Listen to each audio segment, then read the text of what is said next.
Hej, jeg hedder Sille. Jeg kommer fra AFA. Tirsdag den 19. november der er der kommunalvalg. I den forbindelse der stiller det nynazistiske parti, Danskernes Parti, op. De stiller foreløbig op i 6 kommuner.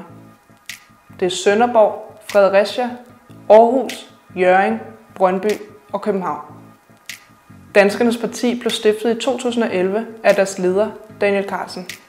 Han er tidligere medlem af den voldelige nazistiske hooligangruppering White Pride og det danske nazistparti DNSB. Vi forventer, at Danskernes Parti kommer til at føre en meget aktivistisk valgkamp. Det betyder, at de kommer til at dele flyers ud og sætte klistermærker og plakater op i lokalområderne. De kommer også til at deltage i forskellige valgarrangementer eller arrangere deres egne. Det er vores fælles ansvar som antifascister at sørge for, at Danskernes Partis valgkamp bliver en fiasko. Det her valg skal ikke blive et rekrutteringsgrundlag for Danskernes Parti. Du kan spænde ben for deres racistiske dagsorden. Vær aktiv i dit lokalområde.